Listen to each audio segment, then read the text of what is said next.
কত সুন্দর উপদেশ বাবা।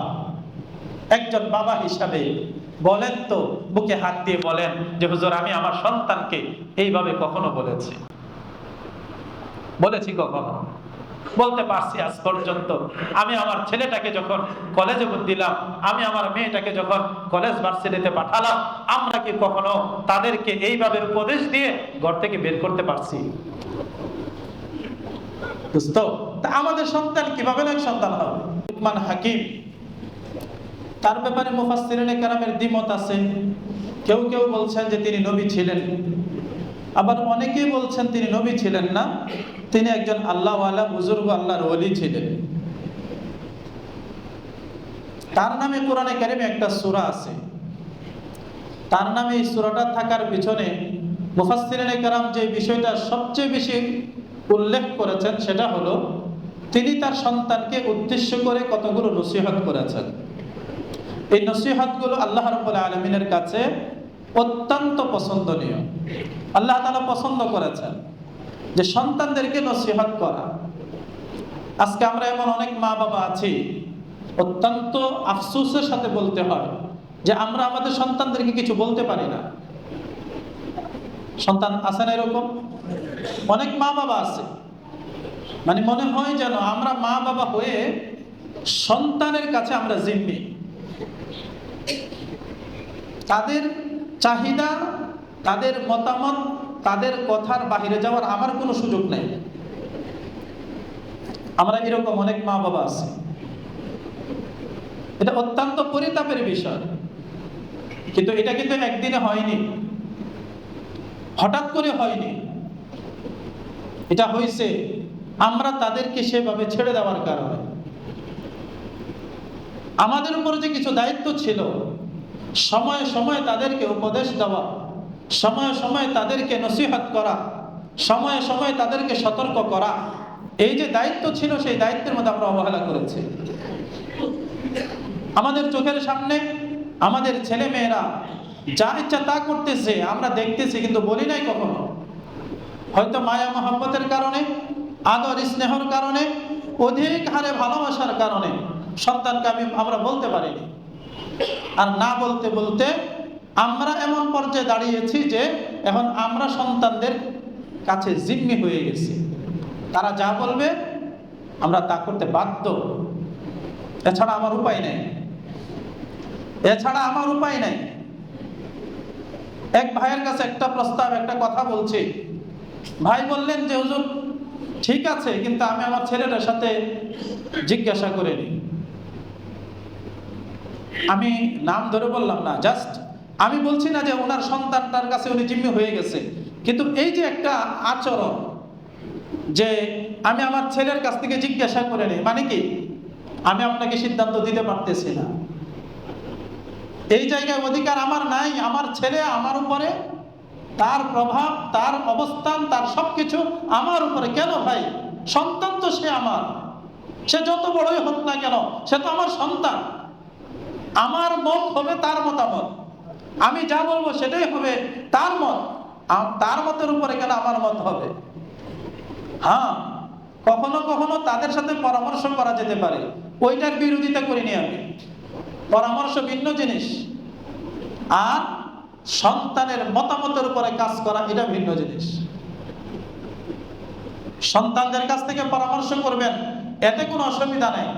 যে ঠিক আছে হুজুর, আমি আমার পরিবার যারা আছে, ছেলে মেয়ে আছে, এদের সাথে পরামর্শ করে কাজটা করি, এটাতে কোনো সমস্যা নাই। কিন্তু যদি আপনি বলেন আমার ছেলে যেটা বলে সেটাই হবে, তাকে জিজ্ঞাসা করে নিই, তাহলে জিজ্ঞাসা ছাড়া আমি কাজটা করলে আমার তো এখানে অবস্থানটা ভালো না। তার মানে আমি সন্তানের কাছে জিম্মি হয়ে গেছি। এই যে অবস্থা, এটা তো হওয়ার ছিল না। এটা কোনোদিনও কাম্য নয়। এটা না সন্তানের জন্য মঙ্গল আছে, না আমার আপনার জন্য মঙ্গল আছে। সন্তানের জন্য তো এটা মঙ্গল না। মা বাবা সন্তানের গোলামি করবে, মা বাবা সন্তানের কথা মতো চলবে, এটা তো আল্লাহ পাকের আদর্শ, আল্লাহ পাকের নীতি না। এটা কেন হবে? এটা এই কারণে যে আমরা আমাদের সন্তানগুলোকে ছেড়ে দিয়েছি, তাদের লাগাম আমরা ছেড়ে দিয়েছি, তারা যেভাবে চলতে চায়, যা করতে চায়। আল্লাহ রাব্বুল আলামিন লুকমান হাকিমের এই ঘটনা কোরআনে কারিমে আলোচনা করে তার সন্তানকে দেওয়া উপদেশগুলো উল্লেখ করে আল্লাহ তাআলা আমাকে আপনাকে শিক্ষা দিচ্ছেন যে তোমাদেরও তোমাদের সন্তানগুলোকে এইভাবে উপদেশ দেওয়া উচিত। অনেকগুলো উপদেশ আছে, আমি সেই উপদেশগুলো সংক্ষিপ্তভাবেই বলবো। কোরআন শরীফ দেন আমাদের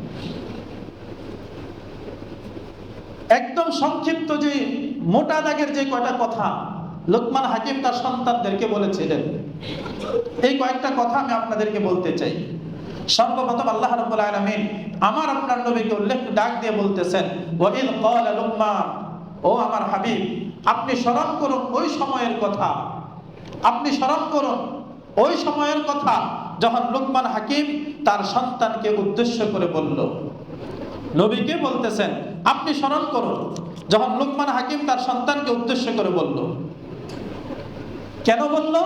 ওয়াহুয়া ইয়াইদুহু, এমত অবস্থায় বাবা হিসাবে সন্তানকে উপদেশ দিচ্ছেন, বাবা হিসাবে সন্তানকে ওয়াজ করতেছেন, বাবা হিসাবে সন্তানকে নসিহত করতেছেন। সন্তানকে উদ্দেশ্য করে বাবা নসিহত করেন, ওই কথাটা আপনি স্মরণ করুন। আমার আপনার নবীকে আল্লাহ রাব্বুল আলামিন বলছেন আপনি স্মরণ করুন ওই সময়ের কথাটা। কত মধুর ছিল, কত ভালো অবস্থা ছিল এটা, যে বাবা হিসাবে সন্তানকে সুন্দর উপদেশ দিচ্ছে।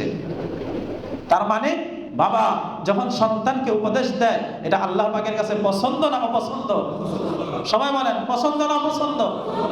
আল্লাহ পাক পছন্দ করেন, কারণ পছন্দ না করলে নবীকে বলতেন না যে আপনি স্মরণ করুন যে একজন বাবা তার সন্তানকে কি করতেছে? উপদেশ দিতেছে। স্মরণ করুন আপনি এটা। তার মানে আল্লাহ পাকের কাছে এটা পছন্দনীয়। তো এক নাম্বার উপদেশ তিনি দিচ্ছেন, ইয়া বুনাইয়া, হে আমার বৎস, ও হে আমার ছেলে, লা তুশরিক বিল্লাহ। সবচেয়ে বড় উপদেশ এটা যে বাবা তুমি কিন্তু আল্লাহর সাথে কাউকে শরীক করবে না। আমরা আমাদের সন্তানগুলোকে কয়জন বাবা আছি যে আমি আমার সন্তানকে বলছি বাবা যতদিন বেঁচে থাকো, ও আমার মা, আমার মেয়ে, তুমি যতদিন বেঁচে থাকো মরণ পর্যন্ত আল্লাহর সাথে কিন্তু কাউকে শরীক করবে না। কয়জন বাবা আছি বলেন তো? মনে পড়ে যে আমি আমার সন্তানকে এইভাবে বলেছি কোনোদিন যে বাবা শিরিক কিন্তু করবা না, শিরিক কিন্তু করবা না।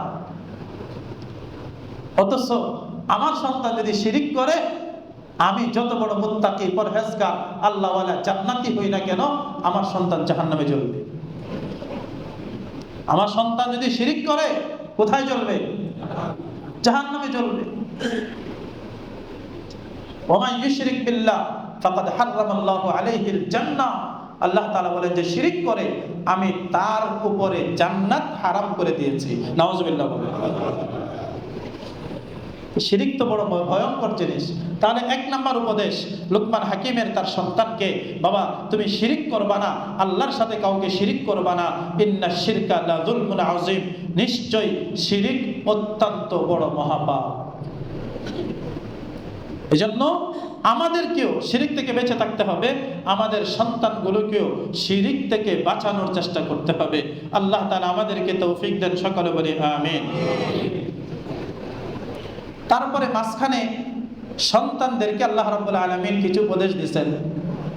লুকমান হাকিমের এই উপদেশের মাঝখানে আল্লাহ রাব্বুল আলামিন বলেন আমি আবার মানুষদেরকে তাদের মা বাবা সম্পর্কে কিছু ওসিয়ত করছি।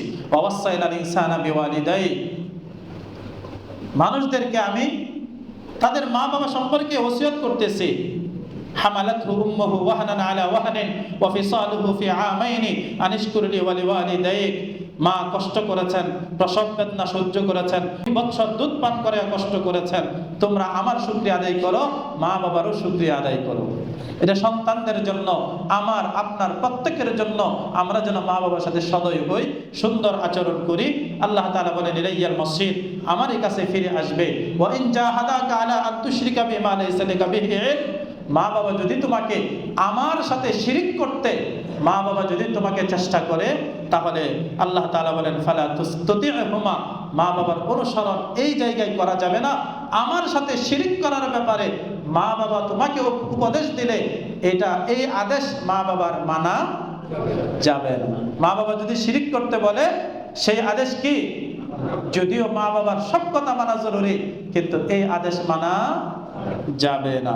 তো আল্লাহ তাআলা বলছেন, তবে ওয়াসাহিবুহুমা ফিদ দুনিয়া মারুফা, মা বাবা মুশরিক, মা বাবা বেনামাজি, মা বাবা মদখোর ঘুষখোর, মা বাবা খুব খারাপ মনের মানুষ, মা বাবা অনেক বেশি খারাপ, কিন্তু এরপরেও আল্লাহ তাআলা বলেন ওয়াসাহিবুহুমা ফিদ দুনিয়া মারুফা, তুমি যদি সত্যিকারের ইমানদার হও দুনিয়াতে তাদের সাথে সুন্দর আচরণ করো। মা বাবা যতই খারাপ হোক, আমি সন্তান হিসাবে মা বাবার সাথে অসৎ আচরণ করার কি নাই, কোনো সুযোগ নাই। এই অধিকার আল্লাহ তাআলা আমাকে আপনাকে দেননি, এই সুযোগ। ওয়াত্তাবিউ সাবিলা মান আনাবা ইলাই, তবে অনুসরণ করো ওই রাস্তা, যে রাস্তা আমি আল্লাহ পাকের কাছে তোমাকে সহজে পৌঁছায়া দিবে। সুম্মা ইলাইয়া মারজিউকুম, অতঃপর তোমরা আমার কাছে ফিরে আসবে। ফাউনাব্বিউকুম বিমা কুনতুম তা'মালুন, তোমরা কি আমল করেছো আমি তোমাদেরকে খবর দিব। এরপরে আবার লুকমান হাকিমের সেই সন্তানকে দেওয়া উপদেশের কথা আল্লাহ তাআলা আলোচনা করছেন।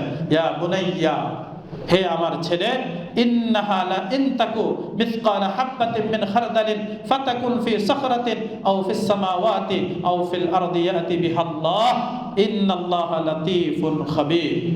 হে বৎস, তুমি যত ছোট থেকে ছোট ভালো কি মন্দ যাই কিছু করো না কেন, তুমি ভালো কাজ করো আর মন্দ কাজ করো, তুমি গুনার কাজ করো আর নেক কাজ করো, তুমি দরজা লাগাইয়া একেবারে অশালীন অশ্লীল যা কিছু করতেছো, এটা যদি পাথরের চিপার মধ্যেও থাকে, বড় পাহাড়ের চাপার নিচেও পড়ে থাকে, আসমানের উপরেও থাকে, জমিনের নিচেও থাকে, লুকমান হাকিম বলতেছে, বৎস সন্তান আমার শোনো, আল্লাহ তাআলা তোমার এই ভালো অথবা খারাপ আমলটা আল্লাহ তাআলা নিয়ে আসবেন, তোমার সামনে নিয়ে আসবেন, তুমি এটা আড়াল করে রাখতে পারবে না। অতএব তুমি কোনো কিছু করার আগে খুব চিন্তা ফিকির করে করো, যেখান থেকেই করো, যেভাবেই করো, আসমানের উপরে যায় করো, জমিনের নিচে যায় করো, পাহাড়ের চিপায় যায় করো, গার্ডেনের বিভিন্ন ধরনের রেস্টুরেন্টের চিপা চাপায় যায় যাই কিছু করো, আল্লাহ তাআলা সবকিছু তোমার সামনে নিয়ে আসবেন। অতএব গুনাহ করার আগে ভাবো যে তুমি কি করতেছো। তুমি মনে করতেছো তোমার মা দেখছে না, তুমি মনে করতেছো তোমার বাবা জানে না, তুমি মনে করতেছো তোমার টিচারের খোঁজ খবর নাই, তুমি মনে করতেছো তোমার বন্ধু বান্ধবের আড়ালে করতেছো, যাই কিছু করো তোমার সবকিছু তোমার রব আল্লাহ সবকিছু নিয়ে আসবেন। হাসরের ময়দানে সবার সামনে তোমাকে বেইজ্জতি করবে। কত সুন্দর উপদেশ বাবা। একজন বাবা হিসাবে বলেন তো, বুকে হাত দিয়ে বলেন যে হুজুর আমি আমার সন্তানকে এইভাবে কখনো বলেছি কখনো? বলতে পারছি আজ পর্যন্ত। আমি আমার ছেলেটাকে যখন কলেজে দিলাম, আমি আমার মেয়েটাকে যখন কলেজ ভার্সিটিতে পাঠালাম, আমরা কি কখনো তাদেরকে এইভাবে উপদেশ দিয়ে ঘর থেকে বের করতে পারছি? বুঝতো? তা আমাদের সন্তান কিভাবে নেক সন্তান হবে? কিভাবে নেক সন্তান হবে আমার সন্তানটা? কার কাছ থেকে শিখবে সে এগুলো? কার কাছ থেকে জানবে সে এগুলো?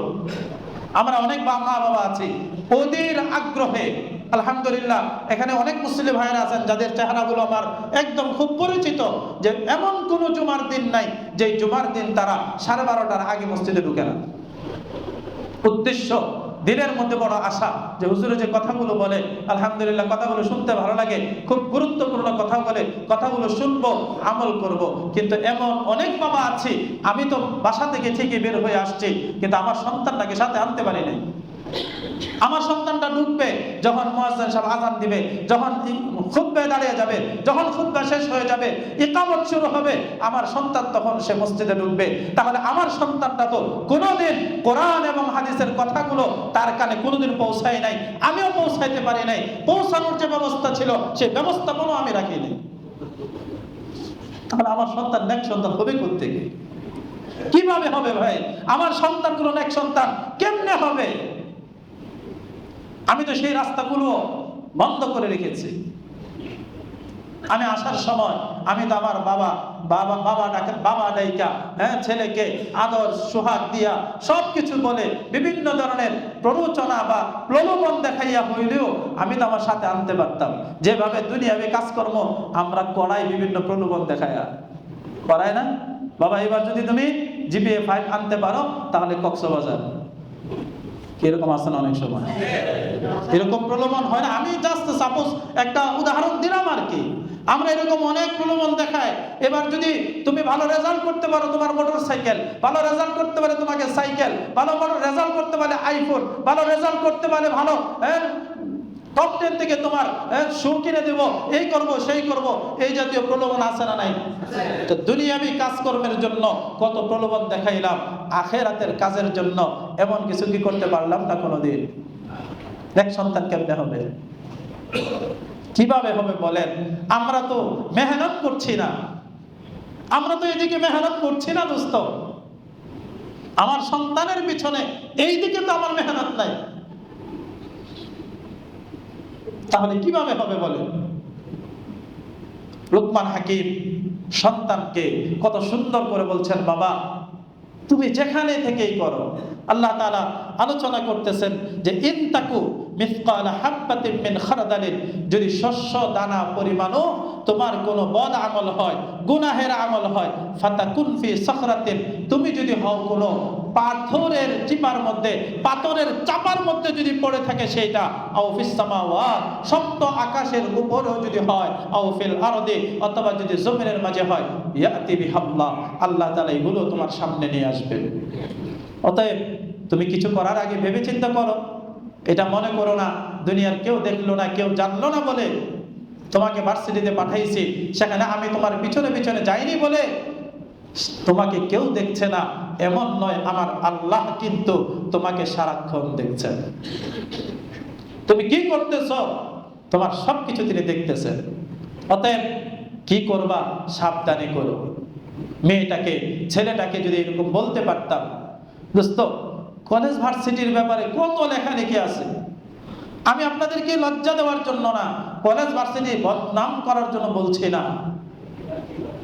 কলেজ ভার্সিটির ছেলে মেয়েদের চারিত্রিক যে অবক্ষয় যা হচ্ছে আমাদের দেশে, কোন মুসলমানের সন্তানদের চরিত্র এতটা নিচে নামার কথা ছিল না। এত ভয়ঙ্কর অবস্থা হয়েছে। আপনারা তো লেখালেখি পড়েন, আমাদের কাছে মাঝে মধ্যে লেখালেখি আসে। ঢাকার হোটেলগুলো সবগুলো চলে হলো কলেজ ভার্সিটিদের মেয়েদেরকে দিয়া, এগুলো চলে কলেজ ভার্সিটির ছেলেদেরকে দিয়া। এরা কারা? এরা তো আমার বোন, আমার মেয়ে, আমার সন্তান। এদের জীবন নষ্ট হয়ে যাচ্ছে, দুনিয়া বরবাদ, পরকাল বরবাদ। আমাদের কি হবে? আমি কাউকে লজ্জা দেওয়ার জন্য বলছি না দোস্ত, এটা আমার দিনের কষ্ট।